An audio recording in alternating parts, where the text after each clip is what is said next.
Onde você estava naquela noite? Ninguém nunca nos contou a verdade. Eu só quero ele de volta. Arquivos Perdidos Brasil. A névoa ainda rastejava sobre o rio Madeira quando a primeira luz tímida da madrugada começou a refletir na superfície escura da água, criando um brilho prateado que se movia como um organismo vivo. Para o pescador, aquele cenário era familiar. Ele já havia atravessado aquele trecho inúmeras vezes, em manhãs silenciosas que quase sempre se confundiam entre si.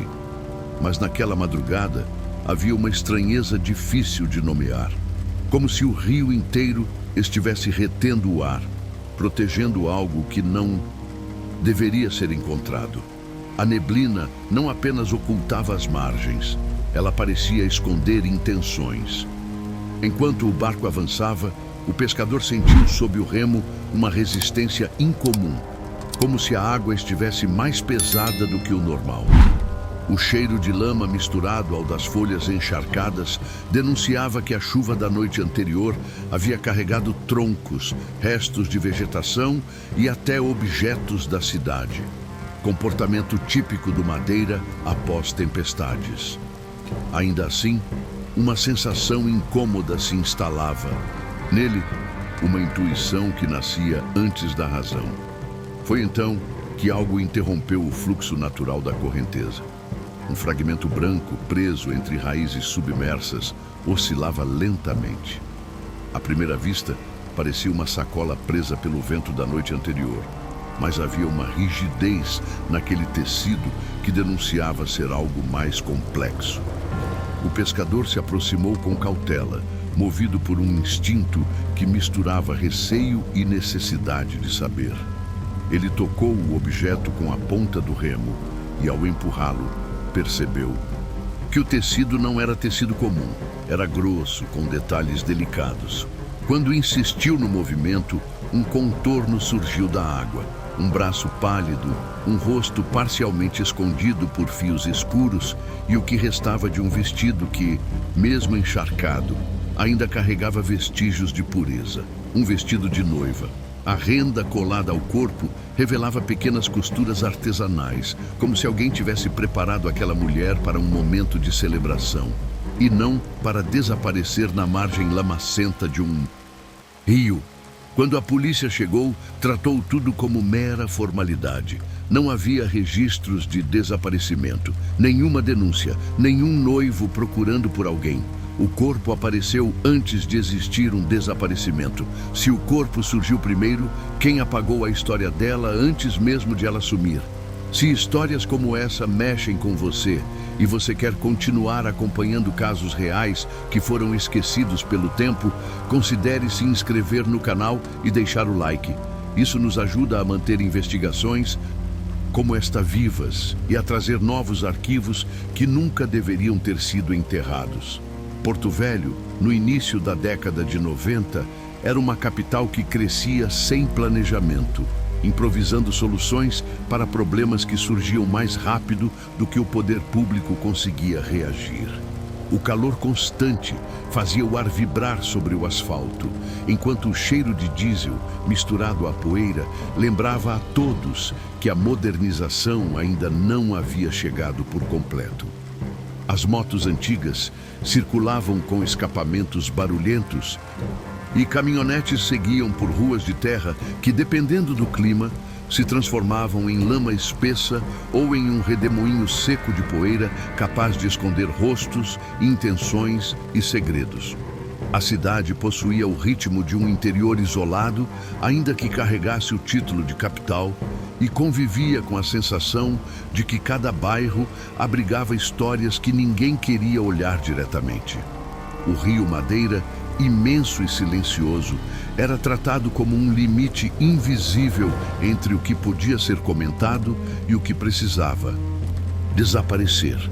Os moradores acreditavam que o rio tinha uma espécie de vontade própria, capaz de engolir objetos, histórias e pessoas, decidindo por si mesmo o que deveria permanecer escondido e o que, eventualmente, retornaria à tona para assombrar os vivos. O rio não era apenas um curso d'água, era um arquivo de segredos. A cidade funcionava sob uma lógica de conveniência. Delegacias com poucos recursos, ausência de protocolos, investigações superficiais e decisões tomadas para evitar atrito com famílias influentes criavam uma atmosfera onde o esquecimento era uma ferramenta de controle social. Desaparecimentos eram tratados como fugas voluntárias. Denúncias eram ignoradas quando envolviam nomes conhecidos.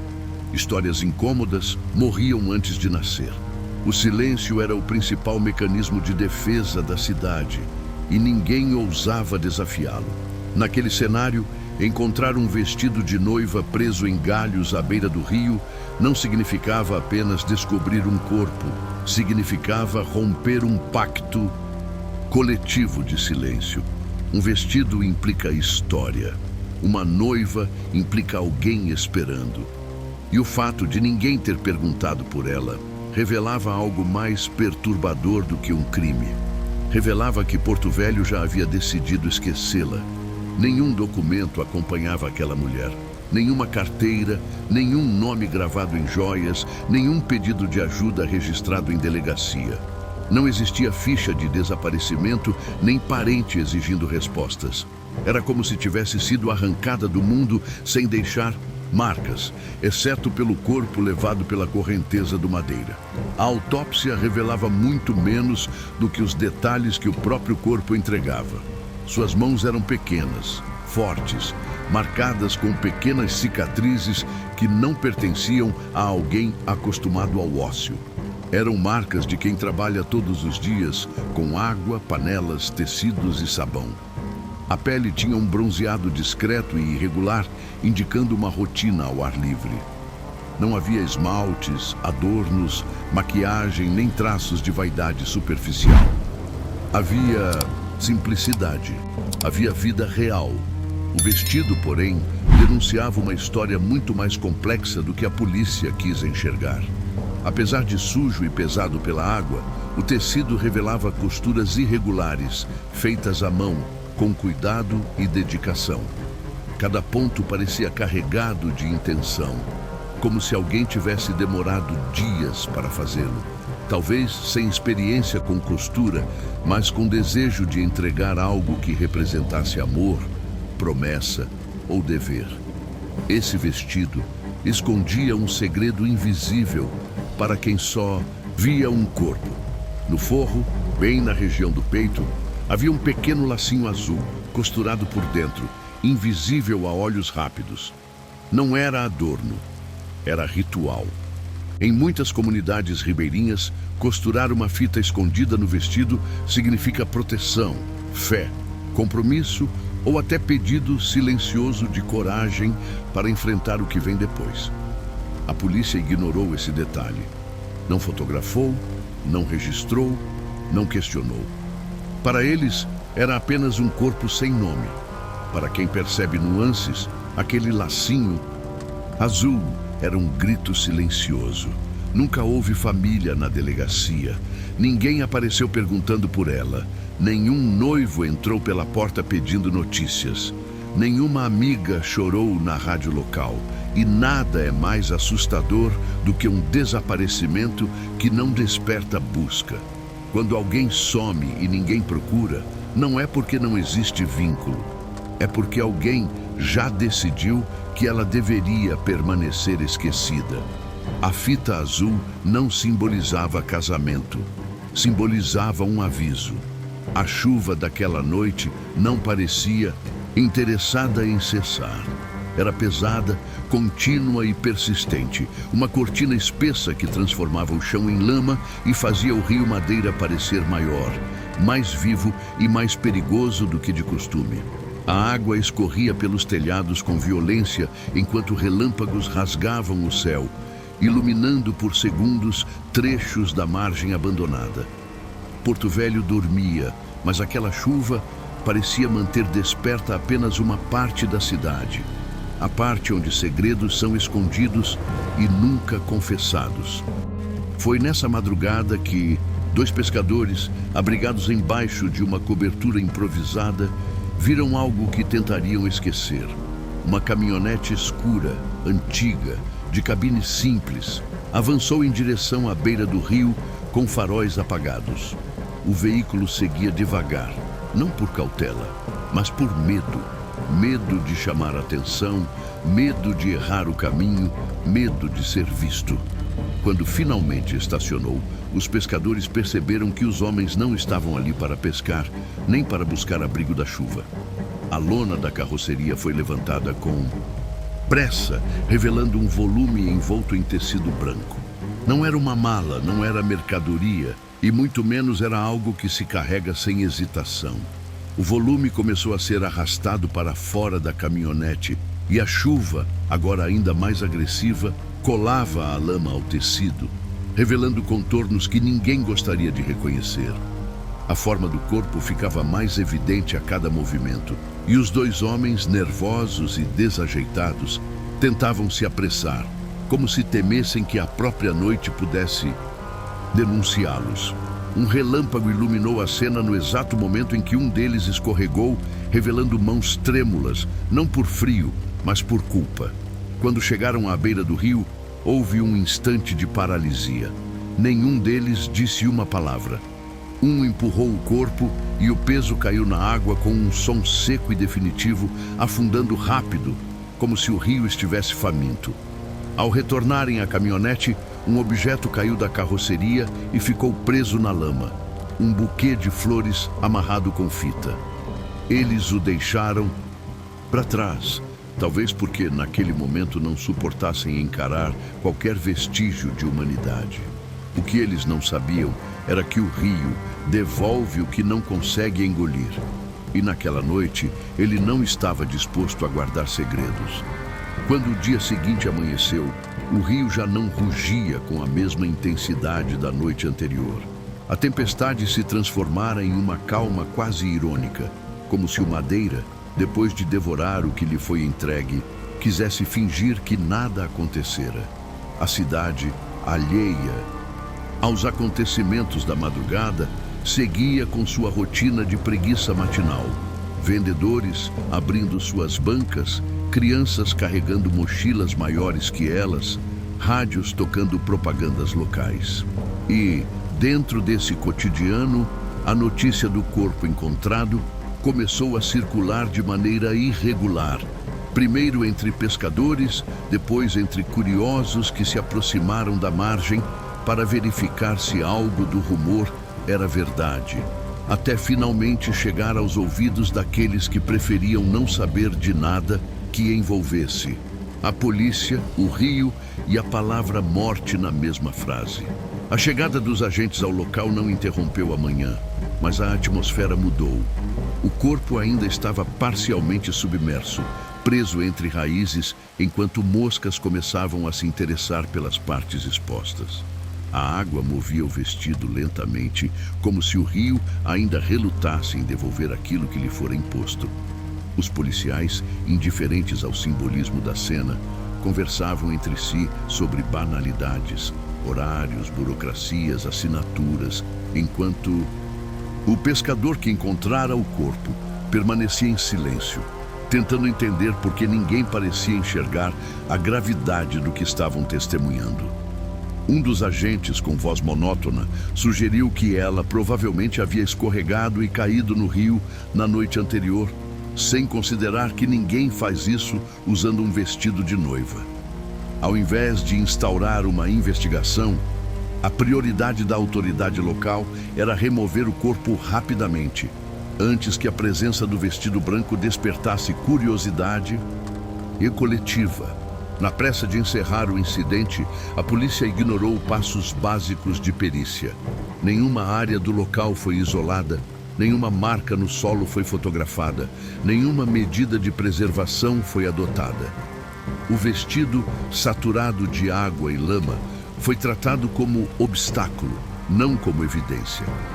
Quando levantaram o corpo para colocá-lo sobre a maca, o vestido se abriu por um instante, revelando um rasgo lateral discretamente alinhado a marcas roxas no braço, algo que denunciava a força de mãos que a seguraram com violência. Mesmo assim, nada foi anotado. O mais perturbador veio depois, quando já na delegacia, a informação que deveria ter gerado alerta foi comunicada como um detalhe irrelevante. Não havia qualquer registro de desaparecimento que correspondesse àquela mulher. Nenhuma pessoa procurava uma noiva que não voltou para casa. Nenhum pai questionava onde estava sua filha. Nenhum homem chorava pela falta da futura esposa. Nenhum vizinho demonstrava preocupação. A ausência de perguntas pareceu à polícia uma resposta suficiente. O caso começou a morrer naquele exato instante, não por falta de pistas, mas por excesso de silêncio. Um silêncio que parecia ensaiado, porque alguém desapareceu e ninguém sentiu a falta. E quando ninguém sente falta, a verdade começa a ser enterrada antes mesmo de existir. Mas algo na cena ainda gritava por atenção, algo que os policiais ignoraram por descaso e que mais tarde se tornaria a peça que derrubaria a versão oficial. Um relatório que deveria conter respostas. Continha apenas 2 linhas e nenhuma delas mencionava a palavra crime. A investigação, que deveria ter começado como um processo rigoroso de apuração, transformou-se, desde o primeiro momento, em um exercício de negligência. Na delegacia, enquanto o corpo ainda estava sobre a maca, aguardando identificação, ninguém demonstrava a mínima urgência em compreender quem ela era, de onde veio ou o que a levou até o rio. Os policiais tratavam o caso como mais um registro rotineiro, um número em uma planilha que precisava ser preenchida às pressas para liberar espaço na geladeira do IML. O delegado responsável abriu o relatório, encarou a página em branco e, sem hesitar, escreveu apenas 2 linhas. Corpo feminino encontrado às margens do rio Madeira, suspeita de afogamento acidental.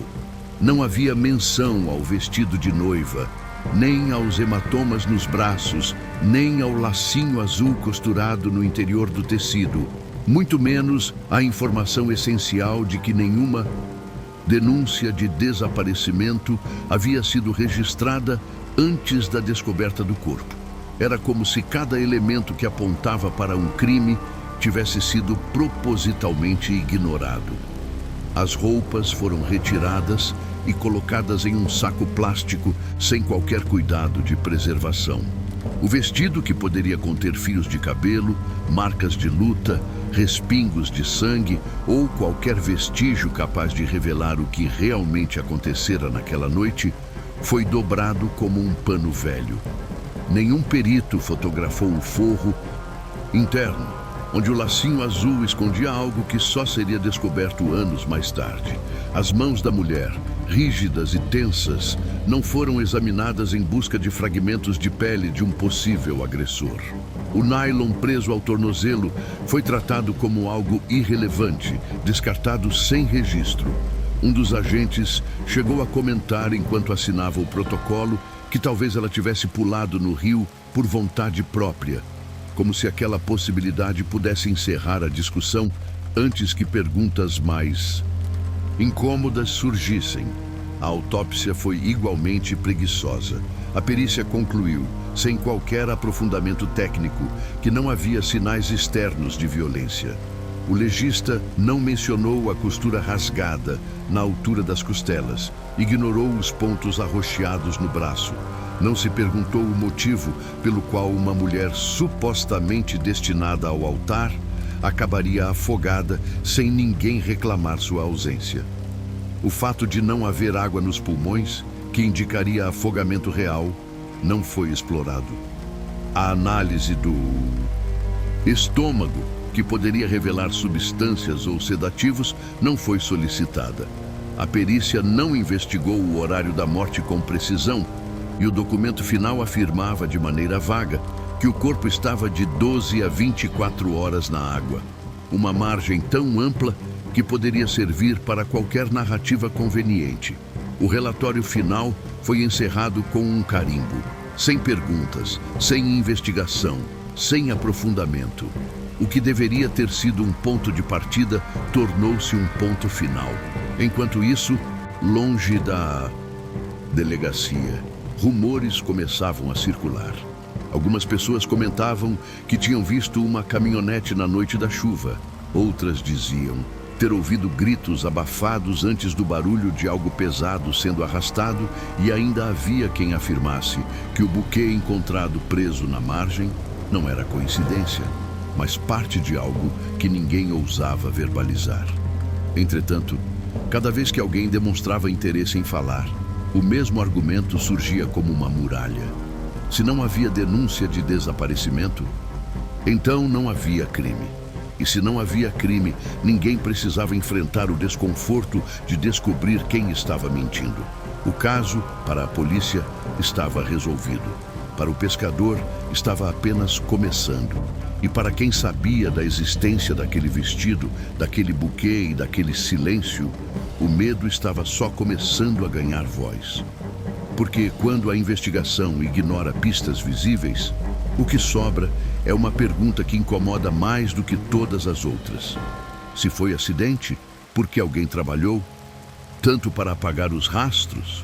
E se há rastros que alguém tentou apagar, certamente existem versões da história que ainda não foram contadas. Quando a polícia concluiu o caso como acidente por afogamento, a cidade não sentiu alívio, sentiu irritação. A explicação oficial parecia simples demais para um acontecimento repleto de elementos que não se encaixavam. E dessa frustração nasceu algo que a burocracia policial jamais consegue sufocar: versões. Em varandas, em feiras, em mesas de bar e nas margens do rio, surgiram narrativas diferentes, cada uma tentando preencher o vazio deixado pela falta de investigação. O silêncio das autoridades permitiu que a ausência de respostas abrisse espaço para teorias, e nenhuma delas acreditava que a mulher havia caído no rio por acidente. A primeira teoria, talvez a mais romântica, defendia que ela poderia ter fugido do próprio casamento. Moradores diziam que algumas noivas, ao perceberem a dimensão da decisão, são tomadas por medo e desaparecem antes do sim. No entanto, essa hipótese perdia força quando confrontada pela delicadeza do lacinho azul costurado no forro do vestido. Fugir sugere pressa, improviso e desordem, mas o lacinho exigiu cuidado, tempo e intenção. Nada naquele vestido indicava caos, tudo indicava preparação. A segunda teoria cresceu em voz baixa, movida pela desconfiança e pela lembrança do nylon preso no tornozelo da vítima. Para quem acreditava nessa versão, a morte teria sido resultado de um crime passional. Talvez a mulher tivesse tentado desistir do casamento. Talvez tivesse descoberto algo sobre o noivo. Talvez ele não aceitasse ser contrariado. A cidade conhecia histórias de homens que preferem destruir a perder. E nessa teoria, o vestido deixava de simbolizar união e se transformava em prisão. Com o tempo, uma terceira teoria tomou forma, mais sombria e inquietante. A hipótese de casamento forçado sugeria que o vestido tinha sido imposto e que a vítima não era protagonista da cerimônia, apenas objeto de um acordo entre famílias. O lacinho azul, nessa interpretação, deixava de ser símbolo de amor e se tornava pedido silencioso de proteção. Anos depois, porém, surgiu a versão mais perturbadora. Talvez a mulher encontrada no rio não fosse a noiva. Talvez alguém tenha sido vestida à força, talvez a vítima tenha sido substituída para encobrir um desaparecimento maior, talvez o verdadeiro alvo estivesse dentro da caminhonete, assistindo ao corpo ser levado. Nenhuma dessas teorias é confortável, mas todas têm um ponto em comum: quem a matou não era desconhecido. A verdade só começou a emergir quando um objeto escondido no vestido foi finalmente descoberto. Um segredo costurado à mão como uma mensagem deixada por quem sabia que não teria voz. O vestido, tratado pela polícia como um pedaço de pano sem importância, permaneceu por dias em uma prateleira metálica no IML, dobrado de maneira apressada e amontoado entre sacos com roupas de outros corpos sem identificação. O tecido, ainda pesado de água, guardava não apenas a umidade do rio, mas também vestígios de terra, marcas de arrasto e fragmentos de vegetação, como se cada detalhe gritasse por atenção. Porém, o que ninguém percebeu, ou não quis perceber, era que o coração da história não estava na superfície do tecido, e sim costurado em seu interior, no lugar mais íntimo e improvável de ser encontrado. Anos depois, quando o caso já estava arquivado e praticamente esquecido, uma assistente de arquivo, jovem, curiosa e com uma atenção incomum para detalhes, foi encarregada de catalogar roupas antigas que seriam incineradas para liberar espaço. Ela não tinha relação com o caso, nem qualquer interesse pessoal nele. Estava apenas cumprindo um procedimento protocolar. Mas ao revisar o vestido, algo na costura chamou sua atenção. A parte interna, próxima ao peito, apresentava um pequeno volume levemente perceptível ao toque, algo que não deveria estar ali, pois vestidos de noiva geralmente têm forro uniforme. Com delicadeza, ela puxou a costura, abrindo cuidadosamente a linha envelhecida que mantinha aquele segredo protegido. O que emergiu dali não era um acessório solto, nem uma lembrança aleatória, mas sim um bilhete minúsculo, dobrado várias vezes, envolto em plástico transparente, protegido como se a dona do vestido soubesse que a água poderia tentar destruí-lo. O papel continha apenas uma frase, escrita com letra delicada, firme, decidida, mas carregada de medo e urgência. A assistente leu em silêncio e sentiu um arrepio percorrer seu corpo, como se não estivesse apenas lendo, mas testemunhando um grito preso no tempo. A mensagem dizia: "Se algo acontecer comigo, não deixem que ele decida onde me enterrar." Não havia assinatura, não havia nome, não havia data, não havia destinatário, apenas aquela frase que continha o peso de um pedido de socorro costurado com a pressa de quem sabe que está sendo observada. O bilhete, como a própria morte, não deixava espaço para interpretações inocentes. Aquela frase não falava sobre acidente, tampouco sobre fuga. Falava sobre controle, medo, poder, submissão e um destino imposto por alguém cujo nome não foi escrito, mas cuja existência estava implícita na palavra ele. A assistente levou o documento ao chefe do arquivo, que o analisou por alguns segundos com a expressão de quem enxerga mais complicação do que verdade. Sem levantar os olhos, ele apenas disse que aquilo não mudaria nada, que o caso estava encerrado. Havia anos e que reabrir um processo antigo implicaria trabalho, burocracia e desgaste com autoridades que preferiam manter o passado enterrado. A frase, que deveria ter sido tratada como prova, foi guardada em um envelope sem identificação e devolvida ao mesmo arquivo morto que engolira tantas outras histórias. E o vestido, com sua costura desfeita, seguiu para incineração. O bilhete sobreviveu por um detalhe. A assistente, incapaz de aceitar que aquela frase fosse reduzida ao nada, guardou uma cópia para si, não para investigar, mas para lembrar que alguém tentou avisar. E quando esse envelope ressurge décadas depois, nas mãos de alguém disposto a abrir o que foi propositalmente selado, o caso adormecido desperta, expondo aquilo que o silêncio tentou soterrar. Porque bilhetes costurados em vestidos não são escritos por quem está indo se casar. São escritos por quem sabe que está sendo conduzida para o fim. Após a descoberta do bilhete e a constatação de que ele havia sido ignorado pela polícia, era natural esperar que a reabertura do caso acontecesse de forma imediata. No entanto, ocorreu exatamente o contrário. A morte daquela mulher, que já havia sido tratada com descaso desde o início, passou a ser deliberadamente apagada. Documentos desapareceram das pastas onde deveriam estar arquivados. Fotos tiradas na cena do rio simplesmente não foram encontradas.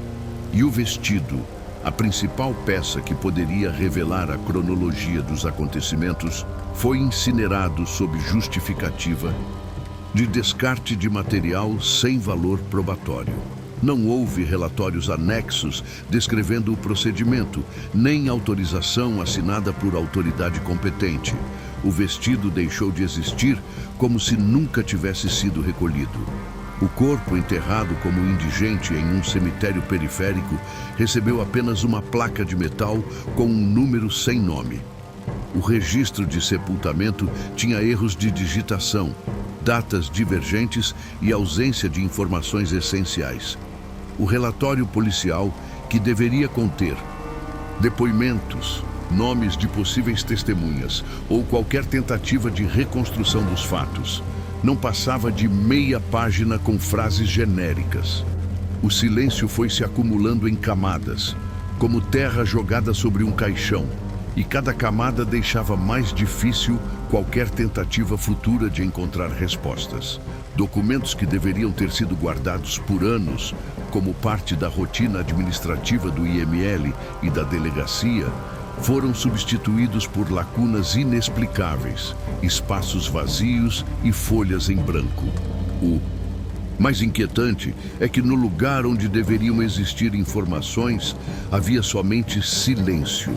Um silêncio tão denso que parecia planejado. Alguns funcionários tentaram justificar, dizendo que o caso não tinha relevância, porque não havia familiares reclamando, enquanto outros usavam o argumento burocrático de que, diante de tantas ocorrências diárias, não era possível dedicar tempo a algo que não provocava pressão externa. O resultado foi a combinação perfeita para desaparecer alguém. Ausência de testemunhas, ausência de perguntas, ausência de incômodo. Quando se retira o incômodo, resta apenas esquecimento. Com o passar dos anos, o número que substituiu seu nome no cemitério tornou-se ilegível, corroído pela chuva, pela ferrugem e pelo abandono. A placa caiu, a terra cedeu e a exata localização do corpo se perdeu, como se o cemitério, assim como o rio, tivesse decidido engolir mais uma camada de verdade. Sem placa, sem registro confiável, sem nome, a mulher se tornou oficialmente inexistente. Para o sistema, ela nunca viveu. Para o mundo, ela nunca morreu. Para quem tentou apagá-la, o objetivo fora alcançado. Ela desapareceu pela segunda vez. Mas o silêncio, quando não é natural, deixa rastros. E alguém percebeu isso. Porque quando uma história é enterrada rápido demais, o que está sendo escondido não é o corpo, é o motivo. E justamente esse motivo retorna anos depois nas mãos de quem não deveria ter encontrado absolutamente nada.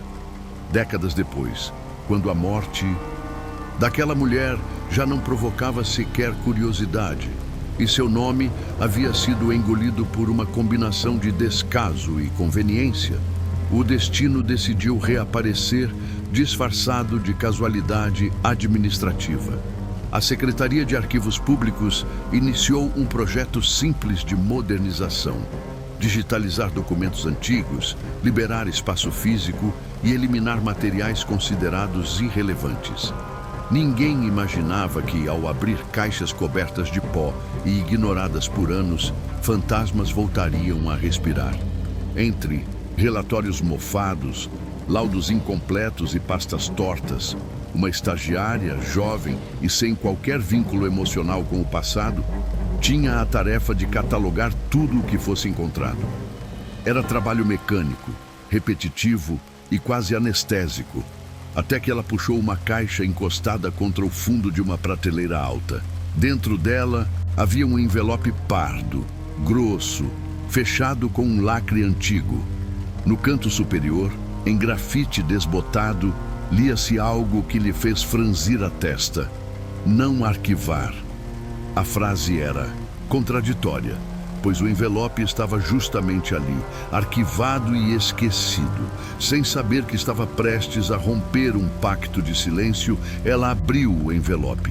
Fotografias em preto e branco deslizaram para fora, mostrando o corpo da mulher preso entre raízes na margem do rio Madeira. O vestido de noiva, pesado pela água, revelava cortes que a perícia ignorou. E no tornozelo dela, o nylon que jamais foi citado em relatório algum.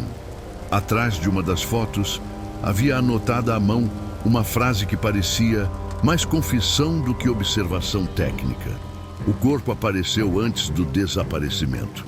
A estagiária continuou explorando o conteúdo e encontrou uma folha plastificada com o bilhete costurado dentro do vestido.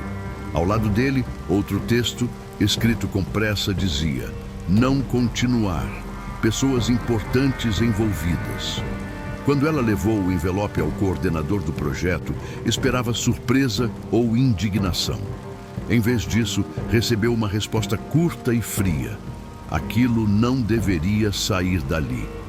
A tentativa de recolocar o envelope no esquecimento revelou algo mais perturbador que o crime em si: medo. Antes que a caixa desaparecesse de novo, ela fotografou tudo. Agora, o caso não estava apenas de volta. Alguém não queria que ele voltasse. Quando o envelope esquecido voltou à luz e o bilhete costurado emergiu como testemunho de uma voz que tentou se preservar, não era apenas o caso daquela mulher que ressurgia. Era um espelho sendo colocado diante da sociedade. A redescoberta do caso desnudava uma verdade desconfortável. Não foi o rio que a apagou, não foi o tempo que a engoliu, não foi o destino que a silenciou. Fomos nós. A comunidade que não procurou, as autoridades que não investigaram, os relatórios que não foram escritos, as perguntas que não foram feitas, formaram uma arquitetura do esquecimento tão eficiente quanto qualquer sepultura. É assustador perceber que a morte de alguém só se torna real quando existe quem a reconheça. Sem reconhecimento, é como se a existência nunca tivesse acontecido. Na ausência de nome, de história, de vínculo, o desaparecimento deixou de ser um evento humano e passou a ser um incômodo administrativo. Quando ninguém exige respostas, a verdade se torna descartável. O silêncio institucional não surge do vazio. Ele só prospera quando encontra terreno fértil na indiferença coletiva. Ao longo dos anos, o caso da mulher do rio Madeira revelou que não basta alguém desaparecer para que o mundo reaja. É preciso que alguém incomode.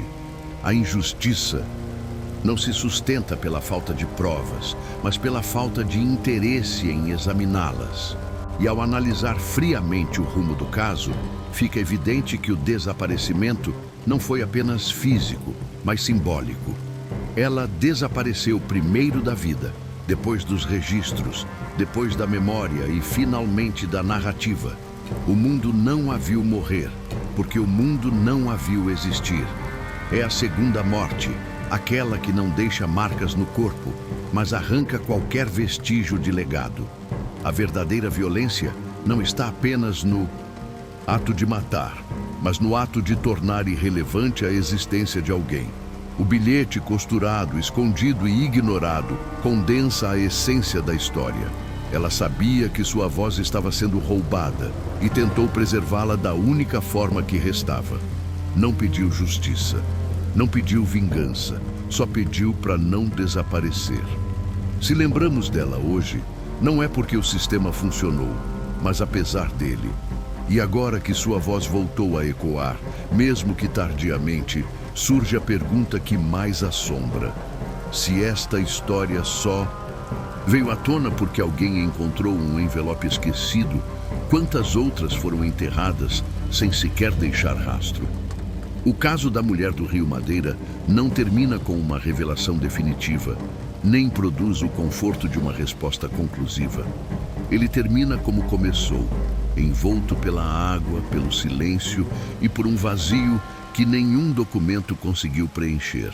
Esta história não oferece a satisfação de identificar culpados ou de apontar nomes.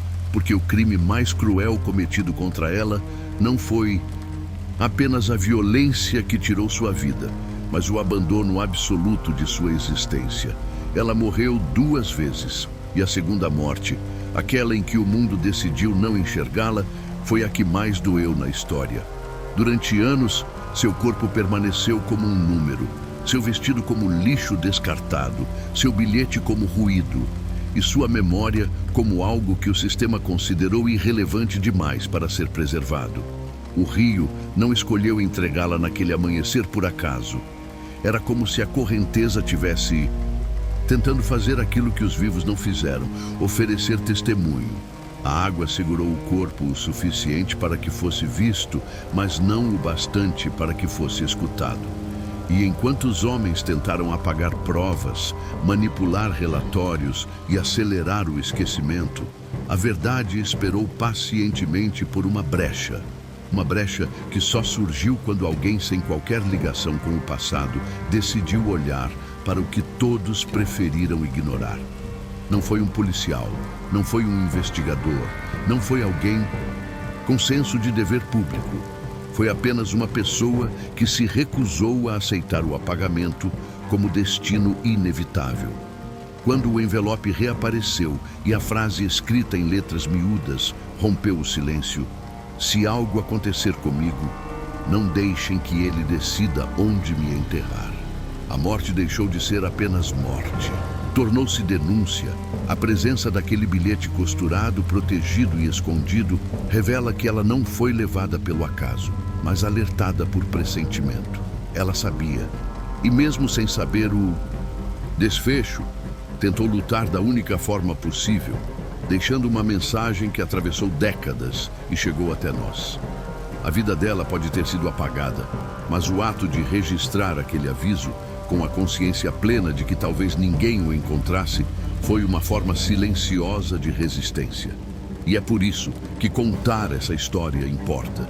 Porque manter viva a memória de alguém que tentaram apagar é um ato de justiça. Toda vez que reconstruímos essa narrativa, ela deixa de ser indigente e volta a ser humana. Toda vez que pronunciamos o que foi ocultado, devolvemos a ela a dignidade que lhe foi negada. Para que ela não morra uma terceira vez, a morte do esquecimento, é preciso que permaneça sendo contada. Se você acredita que histórias como esta não podem desaparecer, inscreva-se no canal e permaneça com a gente. Enquanto houver alguém disposto a lembrar, nenhuma verdade enterrada permanece morta para sempre.